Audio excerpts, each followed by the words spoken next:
What's up, everybody, and welcome to FFT DFS. My name is Nejad. Of course, I am joined by Mike McClure. On Fridays, we do our game-by-game preview, which, of course, features Mike's top three at each position and our cheat sheets for the main slate. Mike, I got to start with this. How you doing? How'd you do last week in DFS? Not as good as I wanted to do. I did fine. I was very big on Dak Prescott, very big on the Cowboys. As you remember, I had Jake Ferguson, so that was great. I did not actually have a lineup with CeeDee Lamb somehow. I had 9 of 10 Dak Prescott lineups, none of them with CeeDee Lamb, all of them with Jake Ferguson. So it was good, but very disappointing when you miss out on such a ceiling game like that. And if I recall, you know, first of all, you nailed it on Dak Prescott. And we did talk about featuring CeeDee Lamb, Jake Ferguson, maybe throwing in like a Michael Gallup in there. But was that because you ended up paying up at the receiver position somewhere else? Because I remember Cooper Kupp might have been somebody you were featuring. Yep, that was it. And I was so big on Ferguson at the tight end position and the value on Michael Gallup. And then over on FanDuel, Brandon Cooks. So I just didn't get to CeeDee Lamb. And it was a little painful for sure.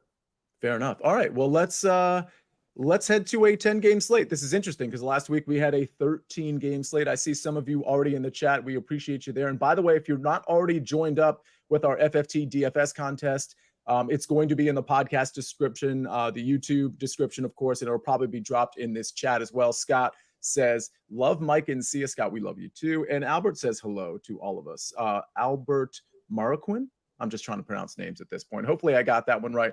But let's kick it off. So this is interesting, Mike. I think we're kicking it off with a game that you might like here. We've got the Seahawks plus 5.5, plus 6, depending on where you look, at the Ravens. It's around a 44-point total.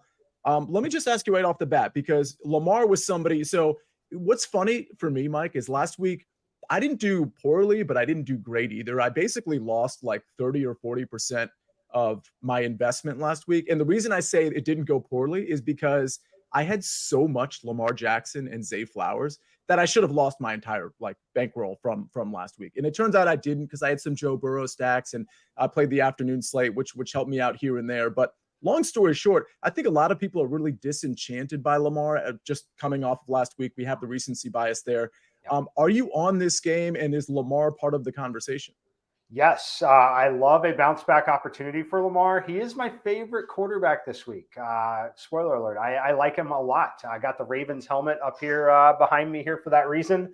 I like this matchup. I don't think Seattle is as good as people think. I think they've had some fortunate scheduling, but I really don't think they've played a ton of great quarterbacks. I also expect them to be a little flat. You know, this is the point in the season where you have to look at the West Coast teams traveling to the East Coast with an early start time. This is the part of the year where it really starts to matter on those time zone changes. So I like the Ravens here a lot. I like Lamar a lot. I love his pass catchers in Zay Flowers and Mark Andrews. But I think this is a great bounce back opportunity. I think Seattle is a touch overrated because of the QBs they played. Yeah, that's a good point about the QBs they played. And I'll ask you this. If he's your favorite QB, does that make the stack Lamar to like Zay Flowers? Is Mark Andrews getting in the conversation? Andrews is 6,800, so he's starting to get priced up. If you recall, a couple of weeks ago, he was like in the mid 5K range. Now that's out the door. But Zay Flowers' price has pretty much stayed stagnant in that mid 5K range. He's 5,700 this week. I mean, I assume it's Lamar to Zay, and I assume Gus Edwards isn't in the conversation, and Mark Andrews maybe is priced too high. Yeah, that's basically what it's going to be. The primary stack will be Lamar to Zay Flowers. I will have some Mark Andrews sprinkled in. You know, we're not talking position by position just yet, but just to give a little perspective on where I'm at on Mark Andrews, he is the second highest owned tight end for me in terms of my exposure. So how I generate that, I tell the computer to generate 50 lineups. He's showing up in 16% of them. Logan Thomas is in 18%, and then TJ Hawkinson 14%. So what that's saying is there's no one for me at tight end that's just like such an obvious play. That he is the second highest exposure, but it's not a situation where I've got Travis Kelce in 70% like we do some weeks. So I will be playing him, but I'm not focused on him like I am Zay Flowers. Okay, it's interesting you bring up Logan Thomas because he's 3,500 on DraftKings, and we'll get to that game against the Patriots. But I have some opinions some stacks I like, specifically in that game that I think will raise some eyebrows in the chat. But we'll get there soon enough. Actually, that's going to be the next game we cover after the Cardinals +8 at the Browns, 37.5-point total there. Not a lot to be interested in here, Mike, to be honest with you. I'm just, with the backup quarterbacks at play, PJ Walker, of course, and then it looks like Clayton Tune most likely rolling out for the Cardinals as opposed to Kyler Murray. Of course, Joshua Dobbs traded just a few days ago. Any interest in anything here? By the way, we got to monitor wind and possible precipitation in Cleveland as well. Yeah, there's really only one player that I'm getting to here, and assuming they're active and playing, and it's David Njoku. It's just a similar thing. It's a tight end, looking for athletic tight ends that can catch passes, $3,800. Love the price point. He was a limited participant in practice on Thursday, has an ankle injury. I don't expect it to keep him out of the game. So something to monitor. The situation where you would play him is likely where you don't want to play Logan Thomas or you don't want to play Dalton Schultz. Kind of want to get just a little bit different. I think that David Njoku is really the only piece I care about here. At the running back position, Jerome Ford get into the conversation at all? Kareem Hunt? I may have spoke too soon. Let me check that. They're definitely not at the top 2 or 3. Jerome Ford's like the 12th. So I have him like 5%. So like fringe player pool, but not going to be anywhere near a priority for me. Gotcha. And I'm checking out his game log. 9 rushes for 37 yards, only 1 reception last week. But at 5,300, if you try, there might be some other discount running backs to talk about, by the way. But he's certainly somebody at least to maybe consider. Okay, let's talk about this Commanders game. So, by the way, again, we have a 10-game slate. I believe we only have 3 4:00 games. So this is the 3rd game we're going to talk about on the 1:00 slate. Commanders +3 at the Patriots. We're looking at a 40.5-point total. As I double check that total, make sure it hasn't moved in any significant way. And it's gone up to 41. Okay, so that's, I guess, good news because, Mike, I like this game a lot, even though it's a lower total, obviously, but on this slate, it's not that low because we got a lot of totals in the high 30s. But when I look at Mac Jones and I look at like Demario Douglas, for example, if you do a stack like that, which is 4,900 to 4,000, you can pretty much do anything you want. You can get the pieces you want from that Eagles-Cowboys game. You can get the high-end running backs that may get a lot of volume both in the running and the passing game. I'm talking about like maybe the Alvin Kamara's, Saquon Barkley's, Josh Jacobs of the world. Two of those 3, if not all 3, are probably going to be a little chalky. But am I crazy for rolling out Mac Jones? Listen, this is a terrible Washington defense, and now they're even more terrible without their primary defensive ends, their edge rushers. I understand that could mean maybe running the ball a little bit more with Ramondre Stevenson. I see him being kind of a value play too, but I like the Mac Jones angle. What say you?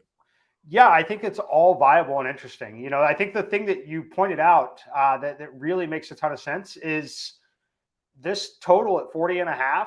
You should treat this basically as like a 44.5 total on a normal NFL week, normal NFL slate. Like there are a ton of low totals out there, a lot of backup quarterbacks in play. So I don't mind it at all. My preference will be to play Douglas as a one-off and then to play Ramondre Stevenson as a one-off. But that's mostly because I'm playing a ton of Lamar Jackson. If I wasn't all the way up at Lamar, I don't mind the cheap quarterback because like you said, you can get literally anything else you want. And that's a way more viable strategy over on DraftKings where you go get what you want, which is typically someone that's going to excel in the PPR format. So, yeah, I like it. I think it's totally viable. I'm not going to play Mac Jones, but I will have Douglas and I will have Ramondre Stevenson for sure. By the way, Marty, your question is super valid. I actually forgot to cover run backs in that Ravens game. I'll get to that in a second. But let me ask you this, because I think a lot of people will also be intrigued by Sam Howell. On the Tuesday show with Megan Schaub, we talked about pass rate over expectation, and even in neutral game scripts, partially because of the inefficient running game that Washington has. Sam Howell's chucking the ball around, and he's obviously pretty inexpensive, 5,800, priced up a little bit.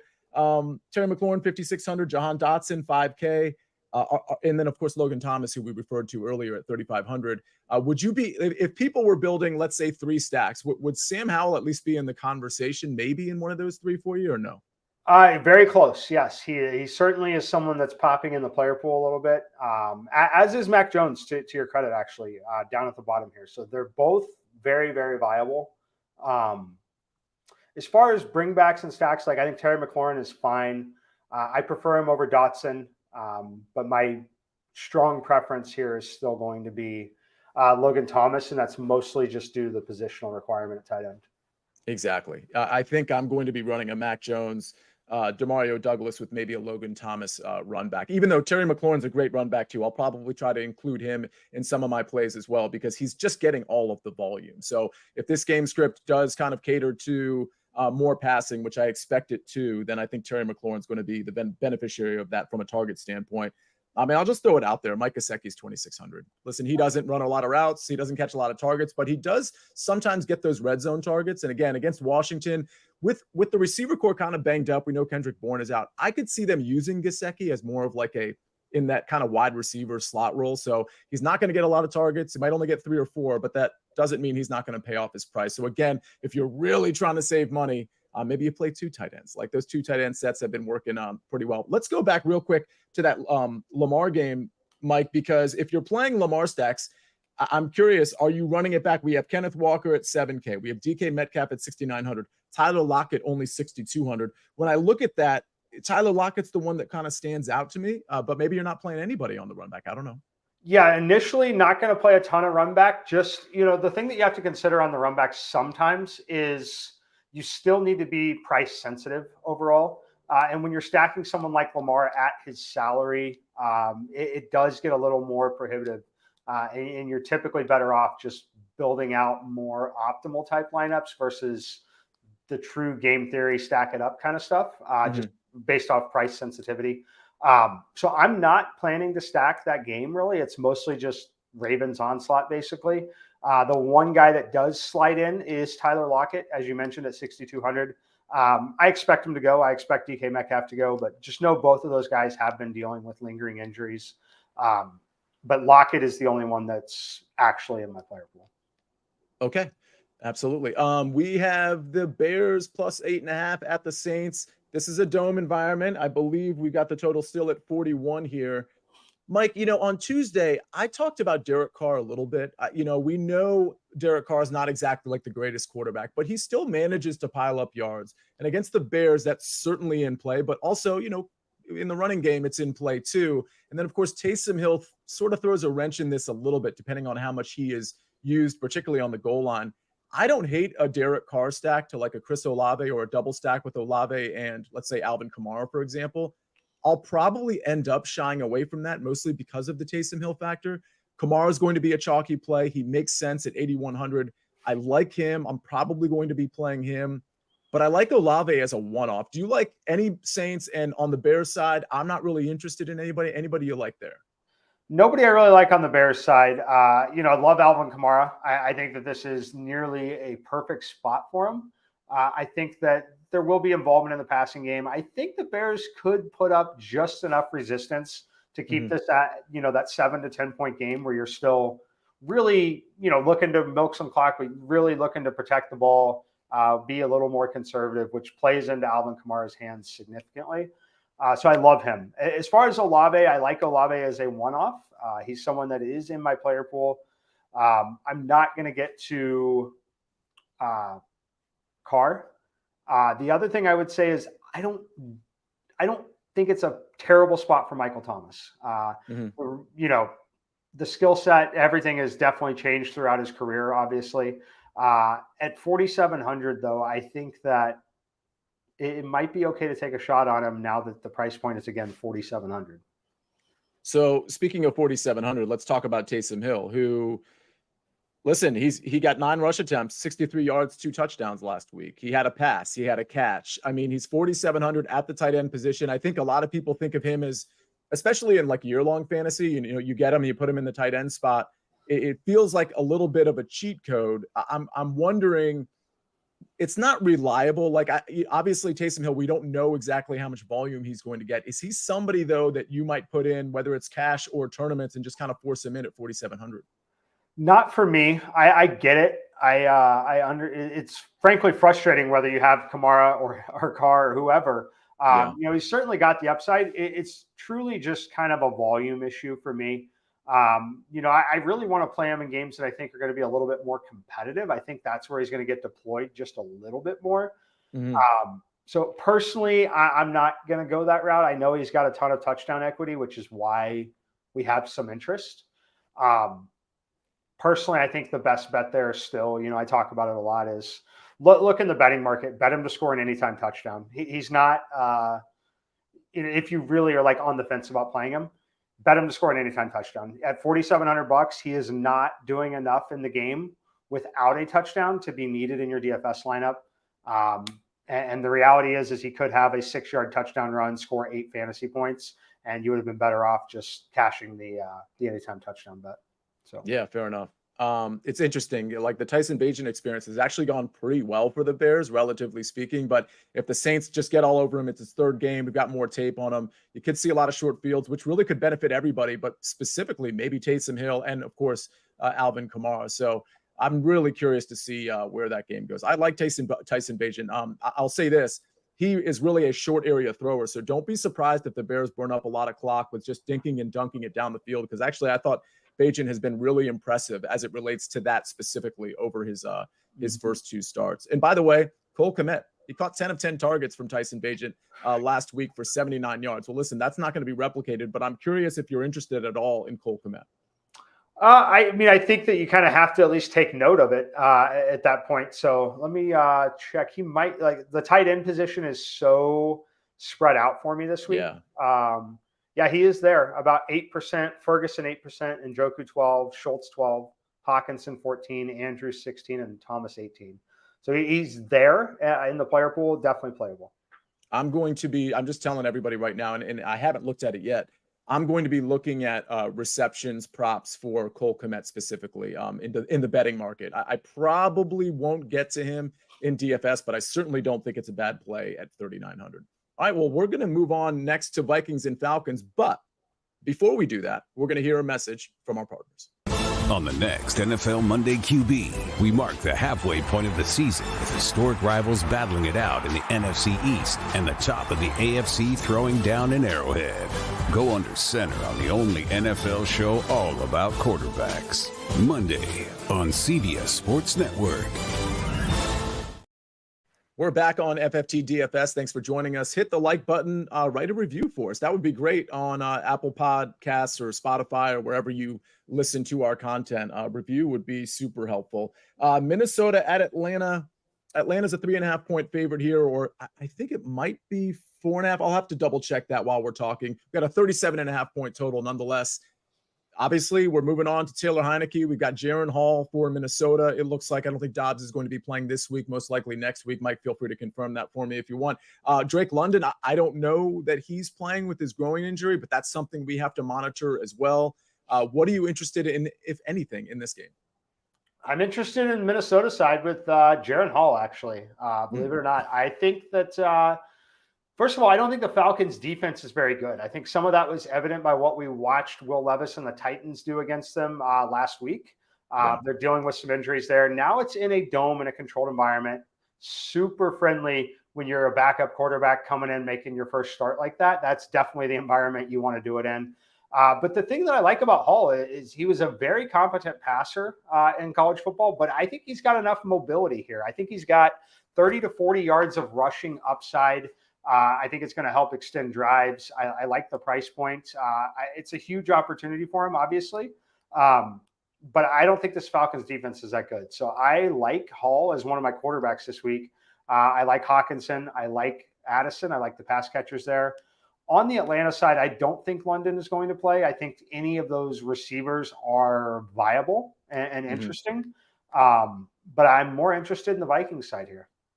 Yeah, it's interesting because when I looked at the Taylor Heineke experience, listen, I'm a Taylor Heineke fan. He's only 200 more than Jaron Hall. Certainly doesn't have the rushing equity, but he can sling it a little bit. I mean, this is a really low total, so I don't know that he's going to be doing that. But without Drake London, you kind of wonder who the receiver is going to be. You got Van Jefferson, who's just not a volume guy. Kaderil Hodge, Mac Hollins at 3,500. Like, I just don't know who the primary receiver is going to be. And it lends itself to me thinking maybe this is a Kyle Pitts game at 4,100. But listen, Mike, that's probably like the 6th tight end I've mentioned already, and we're only through 5 games. Like, you can only play so many tight ends. I just wonder, Kyle Pitts at 4,100, anybody to even consider, knowing that we like so many other tight ends here? For me, no, but it wouldn't shock me at all. Like, it would not shock me at all if he did pop in this kind of game. So I'm not going to get there, and he's not in my player pool, but wouldn't shock me. All right. We can move on from this game. If you have any, well, I do have to ask about Bijan Robinson actually before we move on. First of all, I assume if you're playing Jaren Hall, like I assume you're stacking him, but I don't know that for a fact given who Jaren Hall is. Is that somebody you would play naked, or you'd couple him with a Jordan Addison or a KJ Osborne or a TJ Hawkinson at 5,200? A little bit of both. I will likely have one lineup without a stack and then one with a stack. The primary would be Hawkinson and then Addison. And how about Bijan Robinson? I'm not sure on Bijan yet. I'm waiting just a little bit longer. I'm probably going to be off. Okay. I think that we all know the upside that he's got there. It's just with the quarterback change and everything, I'm probably going to be off of it. Yeah, there's so many other running backs I think I'd rather play that are honestly, because of the stacks I'm playing cheaper stacks for the most part. And I'm going to pile up. And I know this is sort of contrary, Mike, to what you normally do and advise, but I'm probably going to be paying up a lot for running back, paying down for my stack, and maybe like a discount receiver here and there, discount tight end. So that's how I'm going to do it. And by the way, Grey Goose Hayes, good observation. If you're watching us on YouTube, he says, I've noticed Mike's helmets match his favorite plays of the week. Very good observation. And you notice there's quite a few helmets in there, and they are usually matching his favorite plays of the week. So good job there, Grey Goose Hayes. And Music Mike says these BYU QBs suck. I mean, listen, they're not great, but he's 4,800. So let's talk about the price too. Buccaneers plus 2.5 at the Texans. Texans coming off a very underwhelming loss at Carolina. Carolina picked up its first win last week.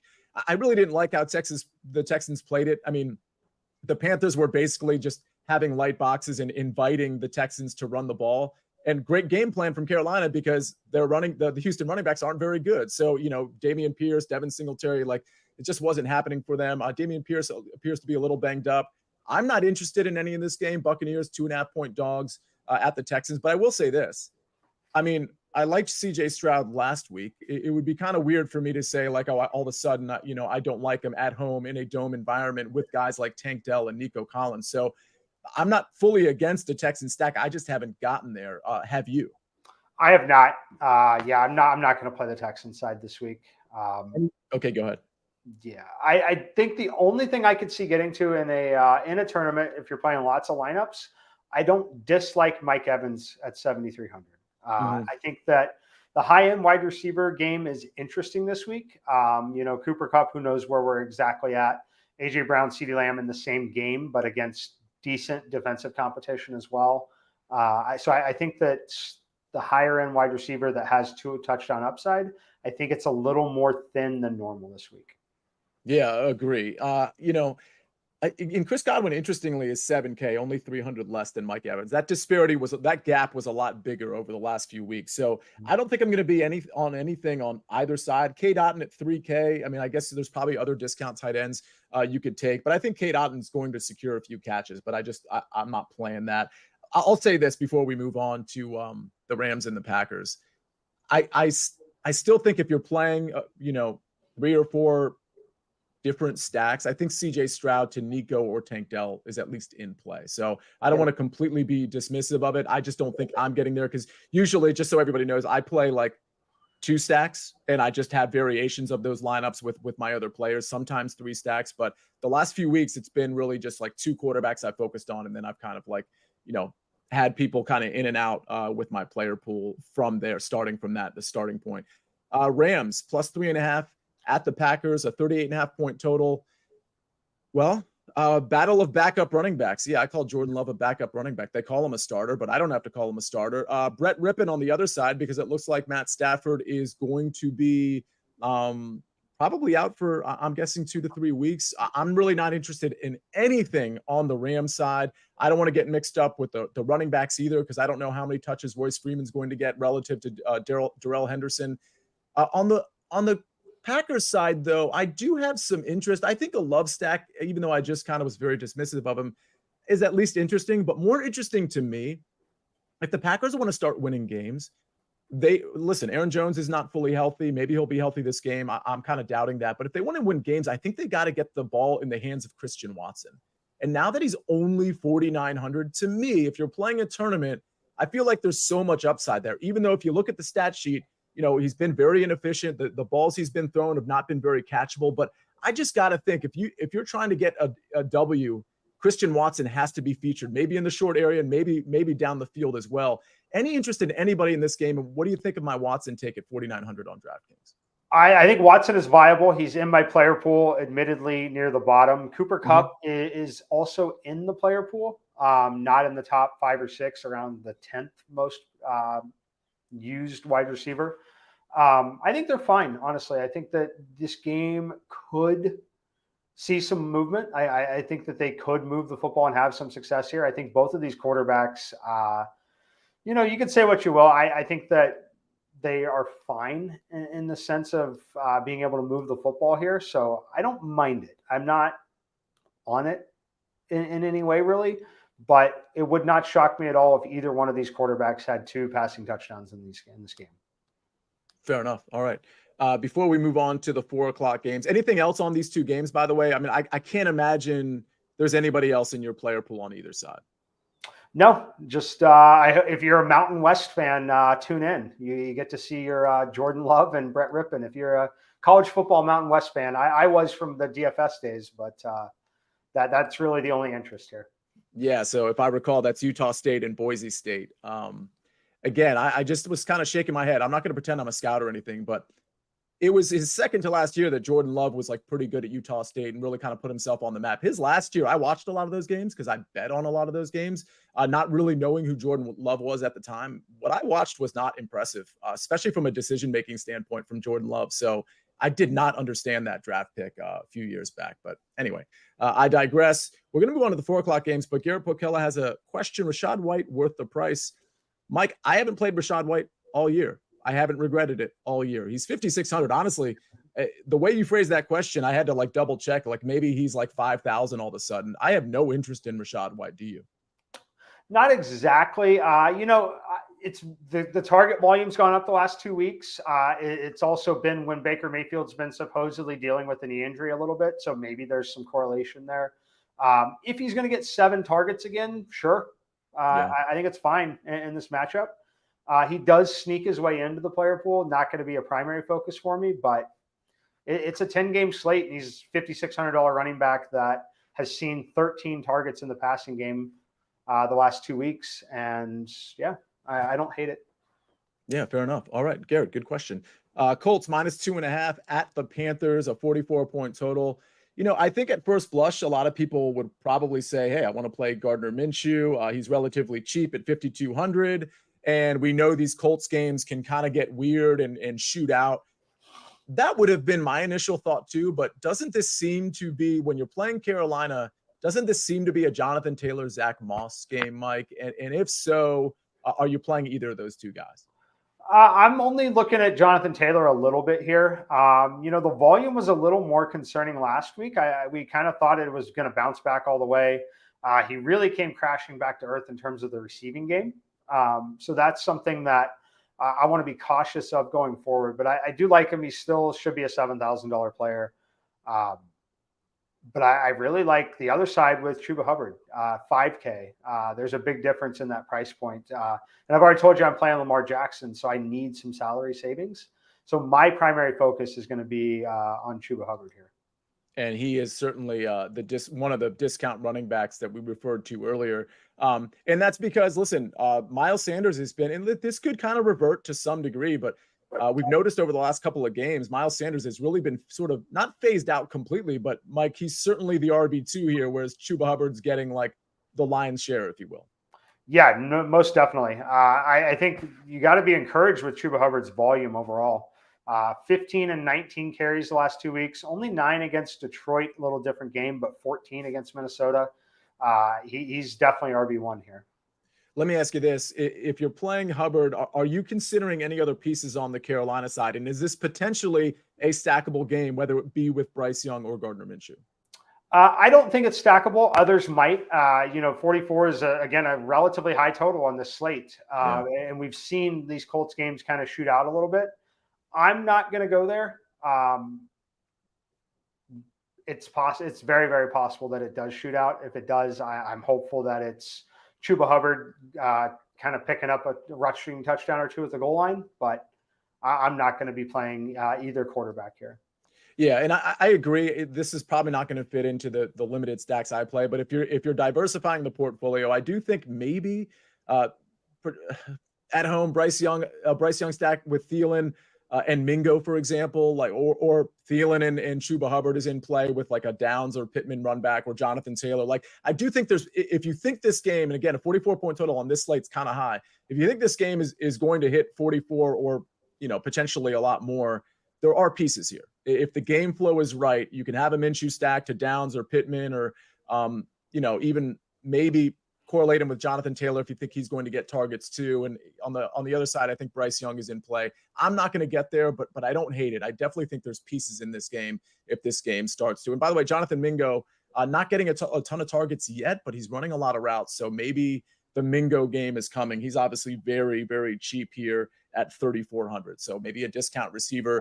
Maybe that's where you go to get off like Demario Douglas chalk or something like that. Let's listen. The next game, this is the big game that people are going to want to talk about. We're going to talk about it. Cowboys +3 at the Eagles, 47-point total. But let's hear another break from our partners first. We need the sports news anywhere. We've got breaking news to bring you. Then get your sports anytime you want them. Big trade news overnight to discuss. Because we know you need sports all the time. A lot of movement in the rankings this week. A legend adds to their legacy. We're bringing you that breaking news right here on HQ. CBS Sports HQ, anywhere, anytime, all the time. All right, only a couple more games to cover, maybe a few more games to cover before we get to our cheat sheets and our top three. Mike, this is the big one, Cowboys +3 at the Eagles, 47-point total.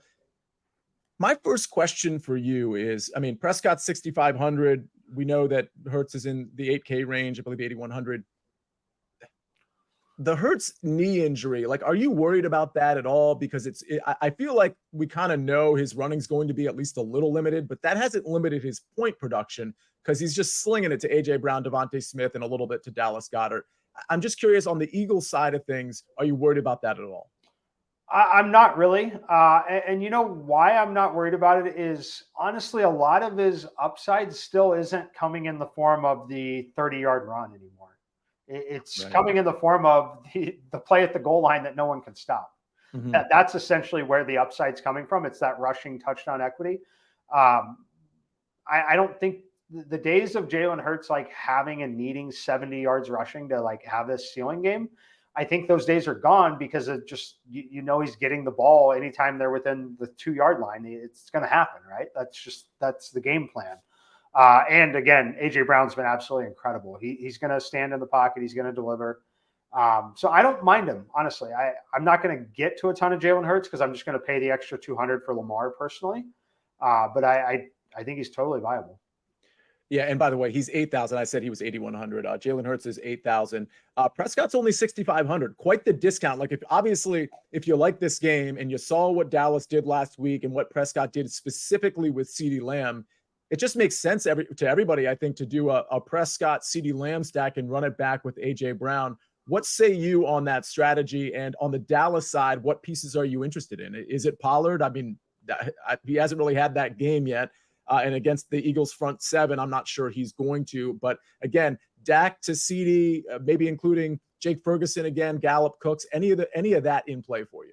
It is in play. I'm shifting around some of my top QBs right now, but I do like Dak a little bit. I'm going to have at least one Dak lineup for sure.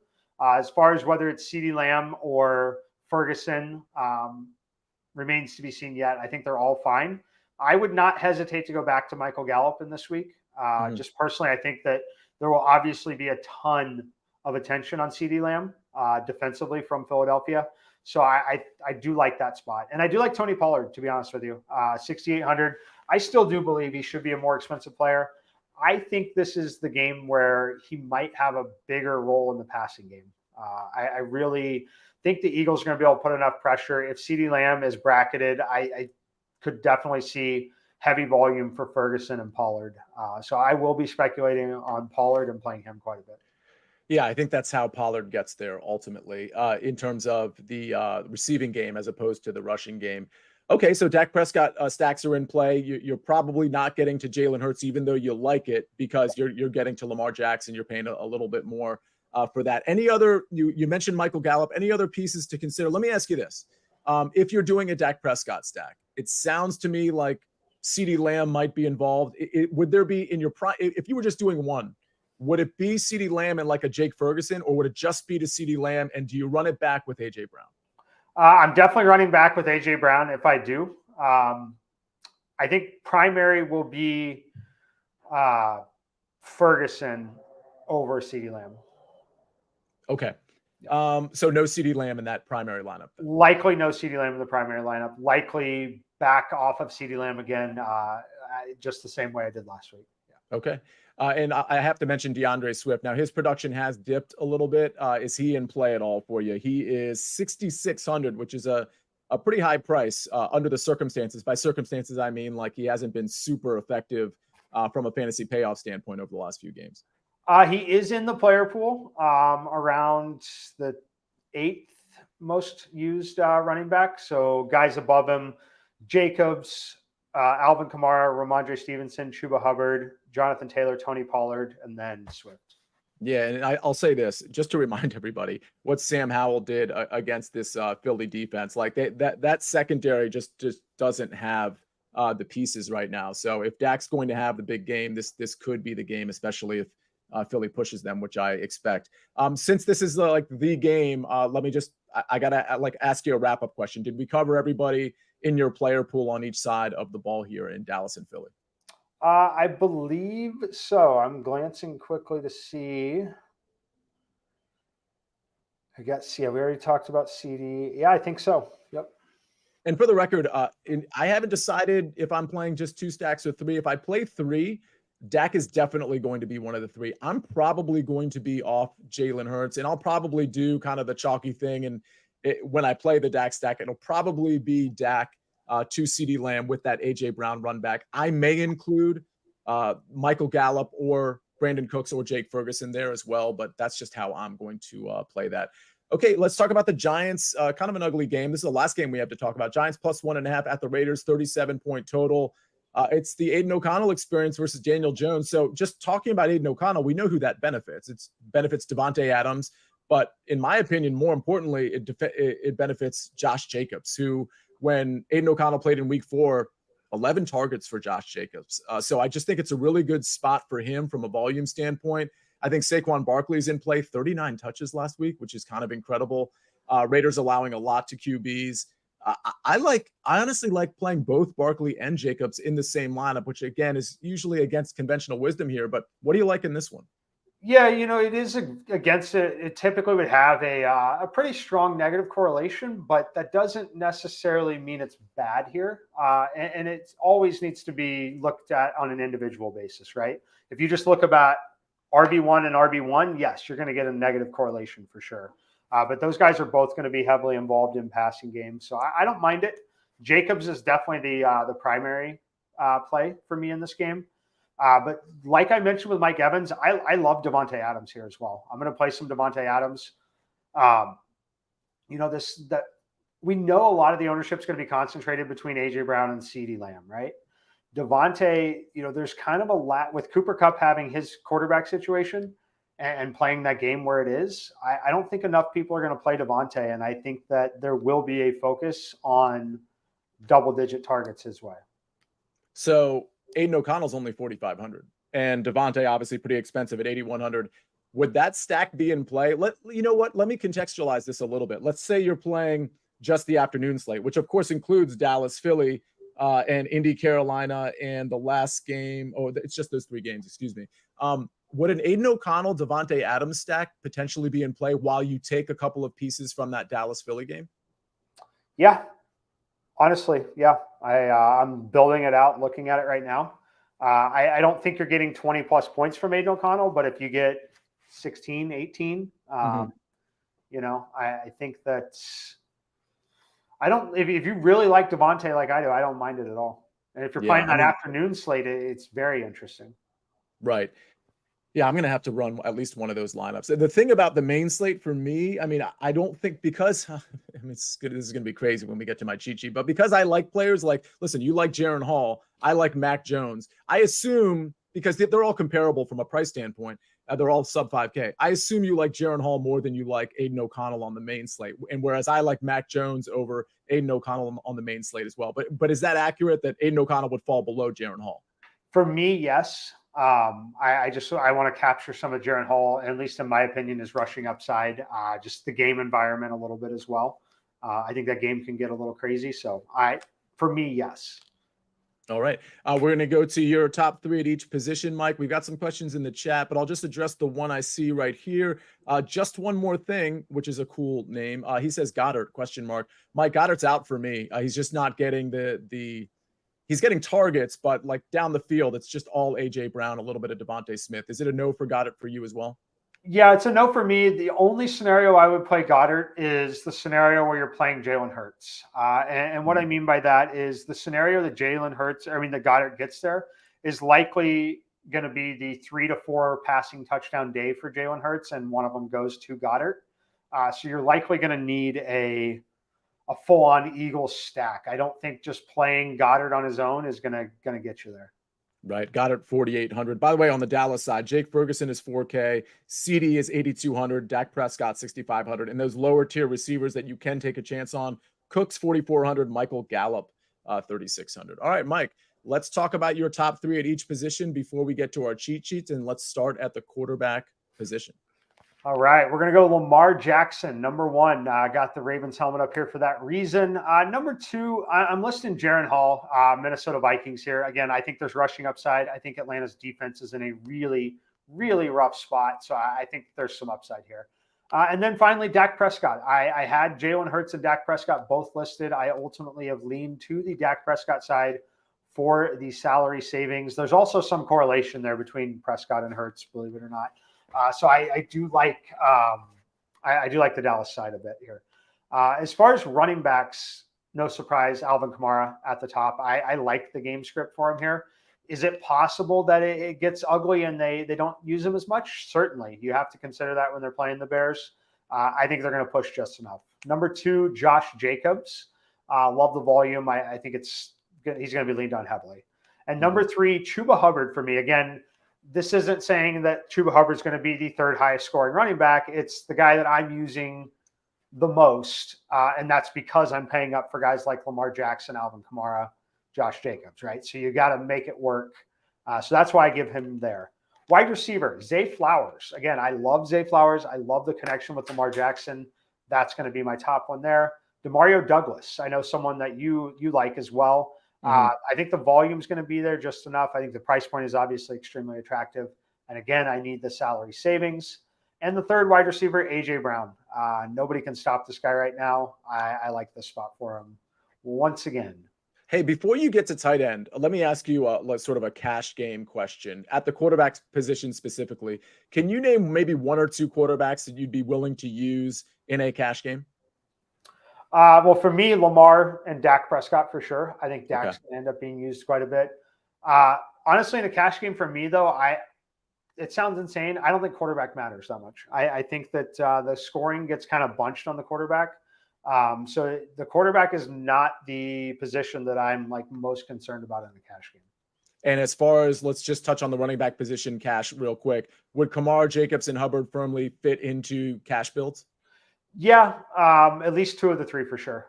Okay. I think we'll see a ton of Kamara and Jacobs. Yeah. Okay, great. All right, let's move on to tight end. Your top three there.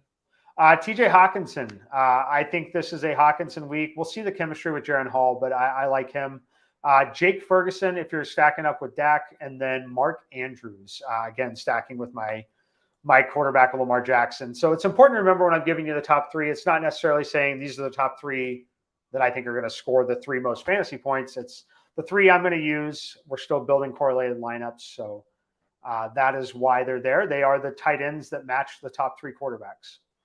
And by the way, since we kind of ran down some running back cash and quarterback cash, I'll just say this, Mike. I'm going to have DeMario in my cash lineups, and I'm only going to build one or two. DeMario Douglas is going to be in there just kind of for the savings and for the anticipated volume, and AJ Brown likely in there too, as at least two of my cash game receivers. Does that make sense to you? Very much so. Yes. All right.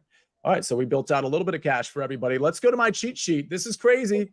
I'm just telling you. But this is how you win contests. You go crazy sometimes.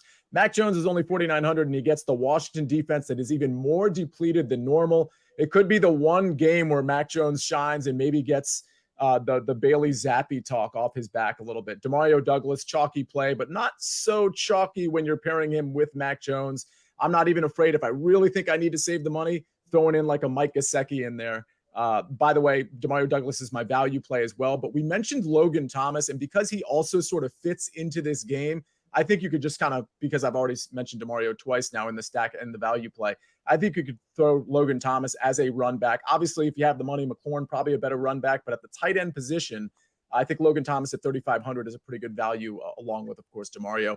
My chalk play is Josh Jacobs. I just think he's going to get a ton of volume through the running game and through the passing game, thanks to Aiden O'Connell. My contrarian play, I mentioned him earlier. It's Christian Watson at 4,900. Yes, the floor is low, but I actually think the ceiling is pretty high, particularly in this matchup. My fade is going to be Bijan Robinson at 6,100. I think he could have a good game, but I'm just either going to be paying down for the Chuba Hubbards of the world, or I'm going to be paying up for like the Josh Jacobs, Alvin Kamara, Saquon Barkley. So that is my cheat sheet. Mike, let's go to you. Lamar Jackson to Zay Flowers. That is definitely going to be my favorite stack of the week. It is a little expensive on the Lamar side. Fortunately, Zay Flowers down at 5,700 still. Very, very tolerable. Also, same value play. DeMario Douglas. I like the volume, the price point. I think the opportunity is clearly there. Chalk play, Alvin Kamara. Once again, I think this is a great game script for him. You always do run the risk of a defensive score, things like that against a young quarterback like this. However, I think this is a really, really good spot for him. And probably the last week we see him less than $8,500. So my contrarian play, Jordan Addison, 6K. I don't think people are going to play the Vikings side of it. I've already told you I'm playing Hall, the quarterback.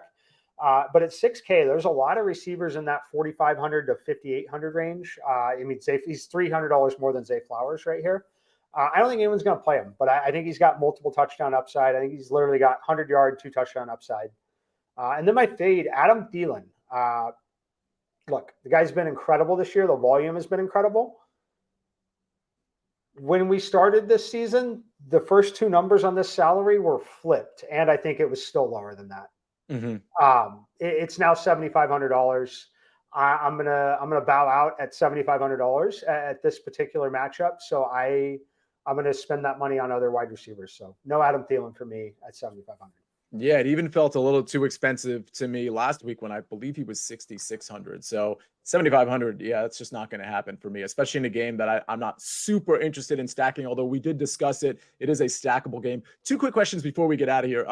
Ooey2K says, this is from earlier in the show, so I apologize for getting to it now. He says, is it winner take all again in the FFT DFS tournament? So, Mike, I got to share with you. I accidentally made the tournament. I don't know if you were in it last week. I accidentally made the tournament winner take all instead of top 20. So one guy, Game Changer Nick, who I don't think has revealed himself, won $900 because I made a huge mistake, and positions 2 through 20 didn't get paid at all. So no, it's definitely top 20. Please register for the tournament. Hopefully everybody forgives me. And then Mike, this is actually kind of an important question from PS. Again, it was earlier in the show. Hopefully he's still listening, but this will help everybody.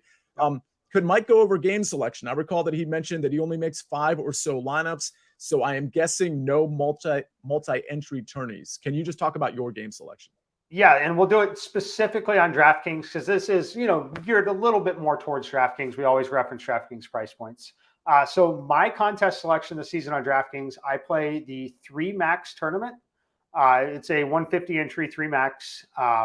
So it is multi-entry, but it is capped multi-entry at 3. So I am at 100%. I'm maxing out. No other user will have more entries than me. So that's where my first 3 go. And then the other 2 lineups go into single entry contests. So I'm not playing any large field.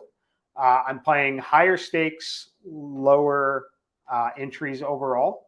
And then when I go over to FanDuel, I do play the mass multi-entry, but I still just play with 5. I don't play, sometimes they allow between 75 and 150 in the tournament. I still only play my 5 lineups over there. But on DraftKings, it's a 3 max contest and 2 single entry contests. Yeah, and I'll say this because I only play 3 max and single entry as well. It's mostly single entry for me, but there's different types of single entry tournaments. And what I mean by that is you could be in like the $12 single entry with 19,000 people, or you can be in a $12 single entry with 2,000 people, so you have to keep that in mind. You're not necessarily doing it right just because you're maxing out your tournaments or your entries at a single entry or a 3 max. I join those tournaments too that have 19, 20, sometimes 30,000 entries in them, but you do want to pepper in some tournaments that have just lower entries, whether it's 500 or 1,000 or 2,000 entries. And the reason for that is kind of obvious, but I feel like I have to point it out. It's because you don't have to be perfect. You can have 1 or 2 plays that kind of crash and burn or just don't do as well as you think, and you can still take down a tournament or at least top 5 a tournament. And that's where you want to be. You want to be inside the top 5, top 10 for any like real money. So just keep that in mind, that just because you're doing single entry, it doesn't mean your contest selection is optimal. Do some of those bigger single entries, and Mike, I'll get your comments here too, but also do some of the ones that don't have as many entries. I know that the cash prize at the end of those doesn't look as great, but you have to be a little realistic here too. Like you don't want to always have to be perfect to see green. That's part of the reason we play cash games, but it's also part of the reason I play tournaments that don't have quite as many people in them. Mike, your response to that? Yeah, no, I agree with everything you're saying there. I think the thing that's important to think about when you're entering those large field tournaments, whether it be single entry, large field, single entry, small field, 3 max, whatever it is, the reason why I go up in stakes, play fewer entries, and max it out in the sense that I'm either single entry, that's the max for everyone, or I'm maxed out at 3, which is again maxed out for everyone. When you play those kind of tournaments, the score needed to win the tournament is much lower. However, the score needed to minimum cash in it is going to be a little bit higher. So you have to kind of look at it and kind of assess your goals, right? If your goal is to just simply minimum cash in something and still give yourself a theoretical chance at the upside, then by all means play the large field, multi-entry, go in there. There's a lot of dead lineups in that because of the theory on trying to, cover the field in a sense, right? So there is going to be more opportunity to get a little bit better minimum cash in some of those. But I'm looking for upside. I'm looking for the ability to take it down, and you'll go look like the score needed to win, unless it's a big player who happened to have a great lineup. The score needed to win my 3 max 150 is going to be 15 to 20 points lower than the winning score in one of the massive tournaments out there. Yeah. I would actually go back if for everybody that's listening, that's at least somewhat new to DFS and NFL DFS. I think the last 2 minutes are really important, especially the part where it sounded counterintuitive, Mike, the part where it's like, well, for a minimum cash, it's better in certain types of tournaments. So I think that's really worth listening to again, especially knowing like what the theory is behind those bigger tournaments, because people are really trying to spike it, and you have some dead lineups in there as well. All right. That's going to be our show. Thank you, Mike, for joining us every Friday, because I absolutely love your insight, whether it's about tournament selection or about player selection. Wish us luck with my Mac Jones, Demario Douglas lineups, and Lamar Jackson to Zay Flowers. And of course, we talked about so much else. So don't just stick to the cheat sheet, stick to some of the analysis on each and every game. We'll see you here, same time, same place next Friday. This has been Fantasy Football Today, DFS